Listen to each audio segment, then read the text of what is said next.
So today we are going to make a CubeSat, which is the smaller version of a satellite, or we can say a more compact version. So let's start with introducing with the parts or components of the CubeSat. So first, here we have some jumper wires or the connectors, and we can separate these very gently. For example, I'll show these. And now the next we have a breadboard here in which we'll put all our connections of the CubeSat. There is a double tape here so that we can stick it in the CubeSat. Then we have the brain of the satellite or the microcontroller, which is ESP32. So then we have the sensors. So here is the BMP180 sensor, which is used to measure the atmospheric pressure. Then here we have the LDR sensor. Then we have the DHT11 sensor, which is used to measure the humidity or the temperature of an area. Then here we have some nuts and bolts to connect the outer body of the satellite. Here are two solar panels given, and also there is a protective shield here which we can peel off like this. Then we have the main powering source or the battery of the satellite, which is here. There is a 400 mAh battery attached to it with the help of some connectors which we can directly connect in the breadboard. And here we have the USB portable cable. And then comes the body or the aluminum or steel pieces which we can join with the help of the nuts and bolts and connect and make the outer body of the satellite. So now, as you know all the components of the satellite, let's quickly start assembling it.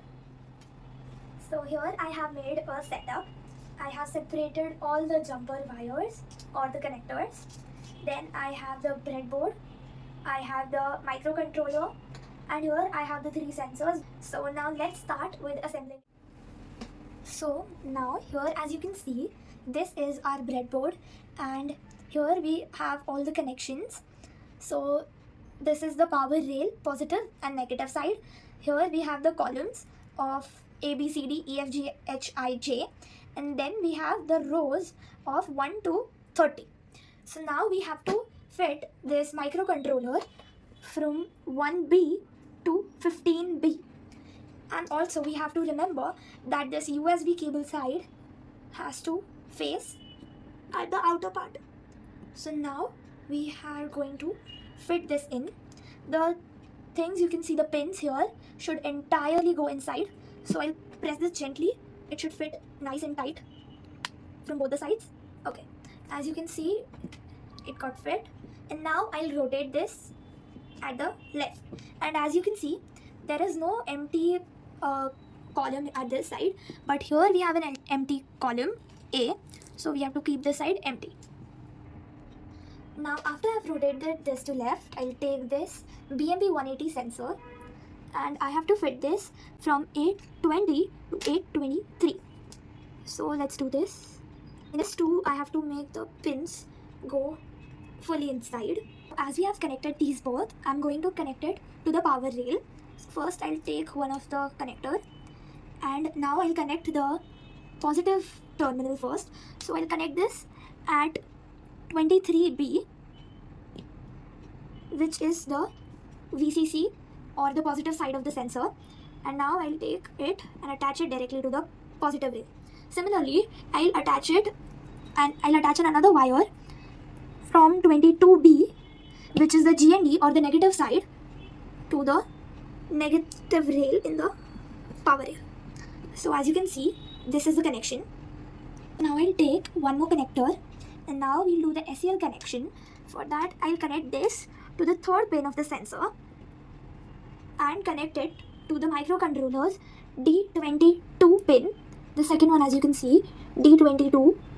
So I'll connect this up exactly opposite to D22, that is in A14. So let me connect it. Okay. Now I'm taking another connector. So I'll connect this with the fourth pin of the BMP180 sensor, and Now we'll see the microcontroller's D21 pin, which is here. So I have to connect it exactly opposite, which is in A11. So I'll fit this nice and tight. So as you can see, now what I have did is I have successfully connected the BMP180 sensor with the power rail. So the power is going in the BMP180 sensor and it is also interacting with the microcontroller as we have connected it with the D22 and D21 pin. Let's mount the LDR sensor too. So here, as you can see, in the I column, we'll connect it from 20 to 22. So I22 like this. We'll press it gently without breaking any pins. And now, as you can see, there are 3 pins of the LDR sensor. So we have to connect 3 connectors to it. So let's start with the first one. So now I mounted the LDR sensor. So I'll take the first connector and the VCC pin. I'll attach opposite to the VCC pin in the H column. So as you can see, I mounted it in 22H. And now I'll put it directly in the positive side or the positive power rail. So I'll put it here. And now I'll take the another connector and I'll put it in the GND pin, which is the negative side, and I'll connect it to the negative power rail there, like this. Now I'm taking the third connector. So this is the data pin or DO pin. So I'll connect it to the third pin. And now where will this data pin go to? It will go to the microcontroller's D4 pin. I have to attach it exactly opposite, which is A5. So this will go in A5 so that the light resisting data will directly go inside the microcontroller. So I have successfully mounted the LDR sensor too, and now we'll start with the DHT11 sensor. So I'm going to mount this from 28H to 30H. So now we'll start the connections from right to left. Always we have to do the connections from right to left. So I'll take one connector and I'll connect it to the VCC side from G30 to the positive power rail. So I'm putting it here. So now I'm going to take another connector and I'll connect it to the next pin, which is the data pin. So I'll connect the data pin from G29 and now I have to connect it to D18 from microcontroller. So it has to be exactly opposite to D18, which is A9. So I'll connect this pin to A9. So now I'll take the last connector here and put it in the ground pin, the last pin at G28. Okay, so now as you know, GND is for negative side, so I'll directly connect it to the negative rail. And yeah, so as you can see, I have successfully mounted all of the 3 sensors here. But the main thing, we have not given the power to the microcontroller. We have given the power to all of the 3 sensors. So now we'll take one more connector and we'll see this first pin. It's written 3V3. That means it's in 3 volt microcontroller here. So I'll connect the wire at 1A exactly opposite to the first pin. And now put it in the positive power rail like this. I'll take the another connector and put it exactly opposite to the second pin, which is the GND pin. So I have to connect it in 2A like this, and GND is always negative, so I'll give it here in the negative part. So now we have also given the power to the microcontroller, and this is the final connection. So now we are going to power up all of these connections. So in total there are 3 ways to power up. So let's begin with the first one. So for the first one, we need an USB cable, laptop, and the connections. So I'm going to take one end of the connection of the USB cable and connect it to the microcontroller. I'll press it gently like this. Now I'll take the other end of the USB cable and connect it to my laptop. Like this. Now as you can see, as soon as I connected it with my laptop, the connections lighted up.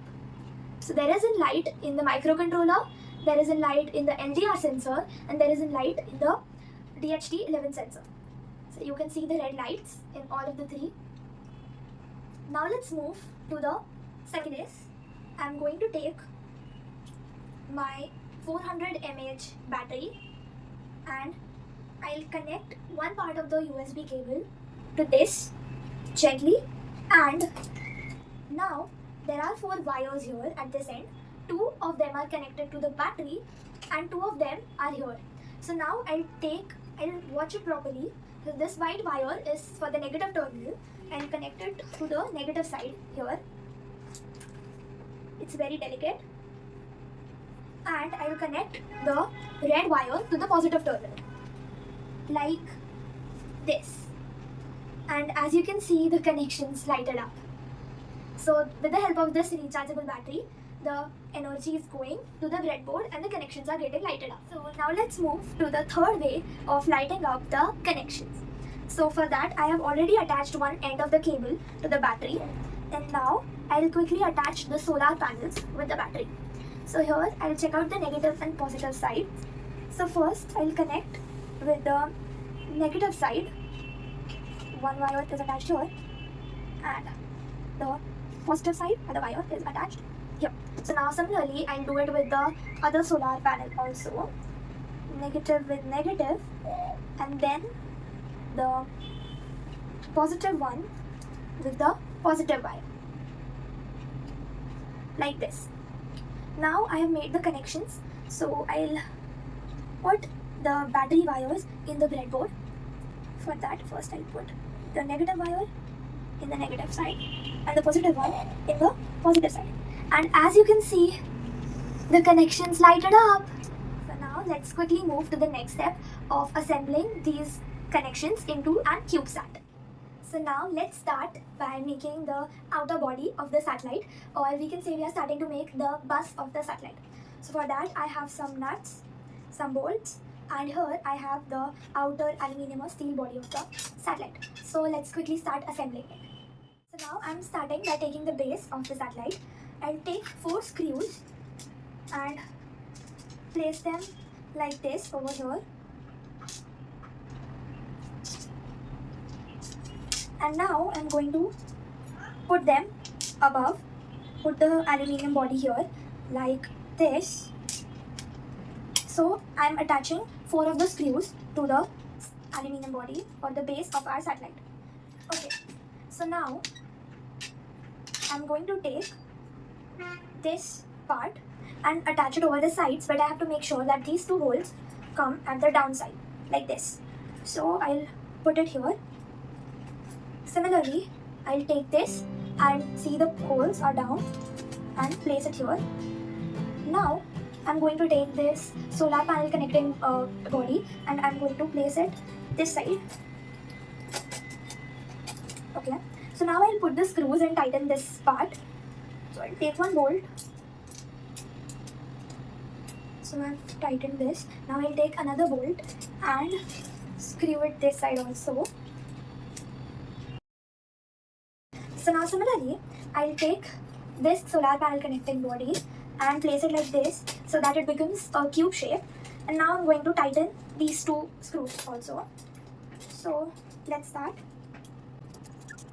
I'll take another bolt and screw another part.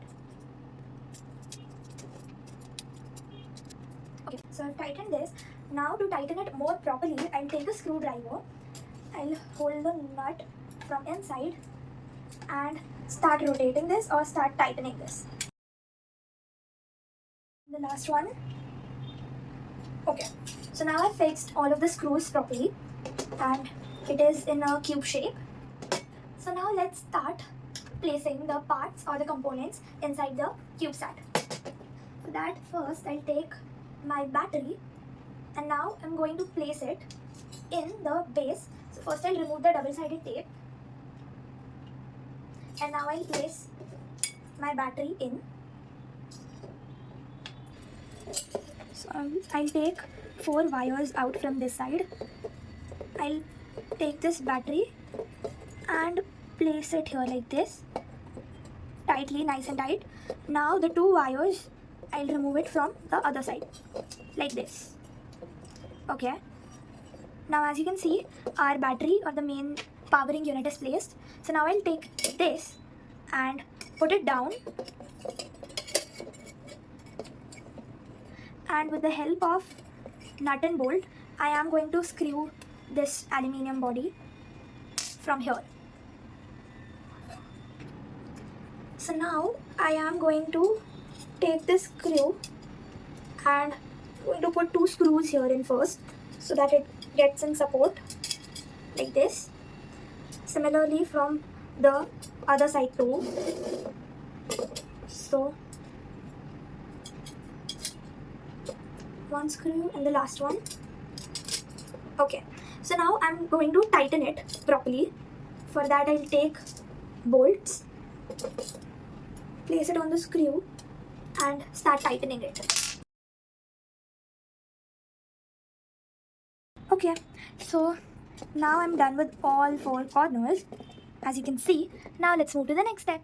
So now I'm going to attach the electronics connection to our CubeSat. So let's quickly begin the assembling of electronics. So now I'm going to take this electronics connection, take it upside down, and there is a double tape which I will remove.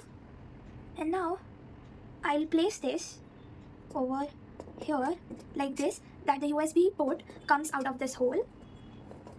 So I'll place it very carefully. Okay, I'll tap it gently so that it sticks, and you can see that the USB cable can go easily through the hole. So now I'll take the USB cable, hold it from this side, and it's moving. So I'll hold it, insert the USB cable here. Okay, now I'll take the other end, place it in the laptop, and as you can see, the connections lighted up. So we have mounted the electronics successfully. Now we are going to our next step for mounting our solar panels. So let's quickly start. Okay, so here as you can see, I have taken the TP module up as it was down, so it would be better or easier to make the connections. So here are the 2 wires, this white one and the red one, that are coming out from the battery, and here there are the 4 wires of the negative and positive side. So now I'll take one of the solar panel and I'm going to place it this side, the other will come this side. So for that, first I'll take 2 of the wires to the left side. So this is the negative wire.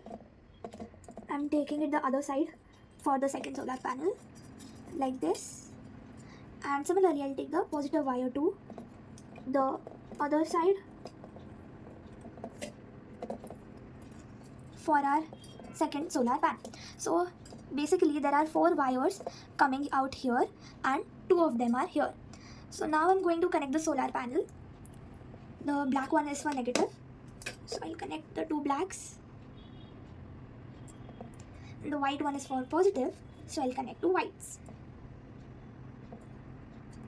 Okay, so as you can see, this solar panel is connected successfully, and now I'm going to connect this solar panel also. So for that, first I'll take the positive wire and connect it to the positive side. So I'll do that.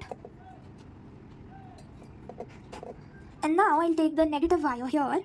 So I'll find, okay, here is a negative one. I'll connect it to the negative side of the solar panel. Okay, so first I'll check whether the connection is successful, and then I'll stick the solar panels. For that, first I'll take the negative wire here and put it in the negative power rail very gently like this. Now I'll take the positive power rail. Okay, so I've connected it opposite. Wait a second. This was for positive, so I'll put it in positive, and now the another wire, I'll take this from the other side. Okay, like this, and now I'll connect in the negative side.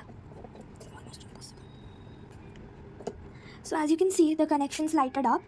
So it's successful. I'll remove it and I'll stick the double tapes.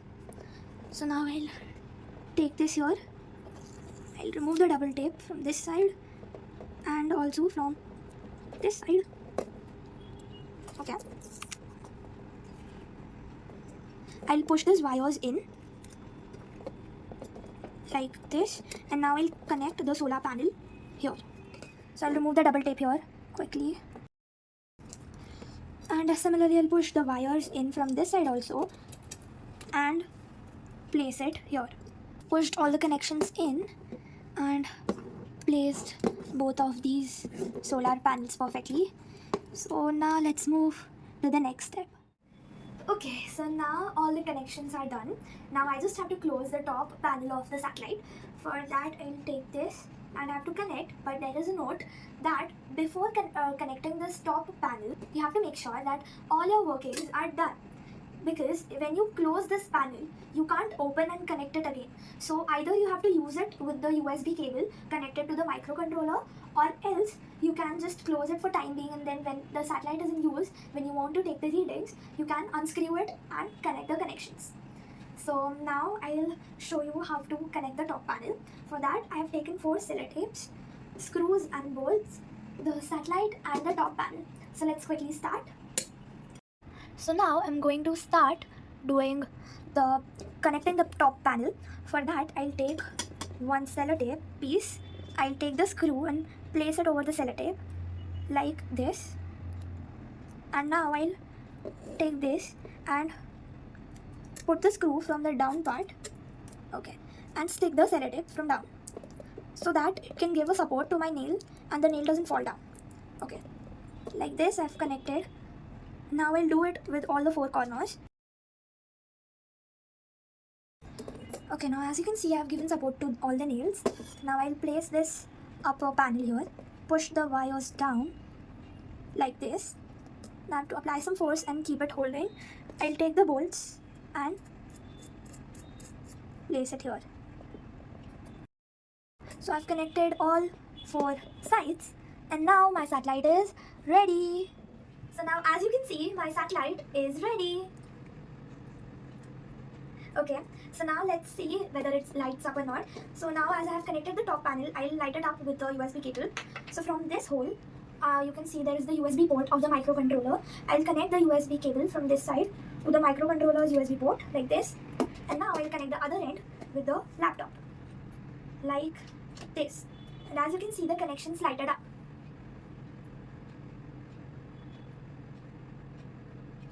Okay, so now I'll keep this on, take my phone, and now I'm going to take the readings of the satellite, the humidity, the atmospheric pressure, and all of the readings. For that, I'll open the Naverse EduTech app first. I'll enter my name and the satellite's name. Now, I'll enter my location and quickly turn on the Bluetooth. Okay, so I've turned on the Bluetooth, and in the Bluetooth, I'll find the name satellite, and it's getting paired. So I'll connect my phone with the satellite, and now I'll go back to the app, enter my location, and now with one tap I can get connected to my satellite. Tap here, quickly connect, and we are good to go. So as you can see, I got 4 of my readings here. So now we know that CubeSat or NIVASat is successful, and I'm very happy for making my first satellite, my very own satellite. I have done all the connections and connecting and making the satellite, and it was a lot of fun, and I'm happy with my CubeSat. Thanks for watching.